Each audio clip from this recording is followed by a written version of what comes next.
நாட்டுல எப்பயுமே ஒலிச்சிட்டு இருக்க ஒரு வார்த்தை என்னன்னு கேட்டீங்கன்னா, மை லார்ட், யுவர் ஆனர் இதுதான் திருப்பி திருப்பி வந்துட்டே இருக்கும். அதுவும் ஒரு சின்ன ஆர்குமெண்ட்குள்ளேயே அத்தனை மை லார்ட், யுவர் ஆனர் வந்துடும். இந்த மாதிரி தான் மை லார்ட் இல்ல யுவர் ஆனர் அப்படின்னு கூப்பிடணும் அப்படின்றது லால எங்க இருக்கு?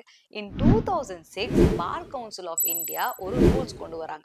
சுப்ரீம் கோர்ட் அண்ட் ஹை கோர்ட்ஸ்ல நீங்க அட்ரஸ் பண்ணும்போது கண்டிப்பா யுவர் ஆனர் இல்ல யுவர் லார்ட்ஷிப் அப்படின்னு சொல்லணுமா? இதே சப்பார்டினேட் ஜுடிஷியரினா நீங்க சார் கூட யூஸ் பண்ணிக்கலாம் அப்படின்னு சொல்லியிருக்காங்க. ஆனா லேட்டர் 2014ல இந்த லாயரை இந்த மாதிரி எவ்வளோ நாளாச்சு நம்ம வந்து இண்டிபெண்டன்ஸ் வாங்கி, ஸோ பிரிட்டிஷ் காலத்துல கூப்பிட்ட மாதிரியே எல்லாரையும் கூப்பிட்டுட்டு இருக்கோமே, ஆர்டிகல் 14 படி நம்ம எல்லாருமே சமம் தானே, ஏன் சார்னு கூப்பிடக்கூடாதுன்னு ஒரு ஒரு பில்ல போட்டிருக்காரு. உடனே court it is not mandatory to address the court as your honour R my Lord அப்படின்னு கூப்பிடாதீங்க, சார்னு கூப்பிட்டாலே போதும் அப்படின்னு வேர்டிக்டும் கொடுத்திருக்காங்க.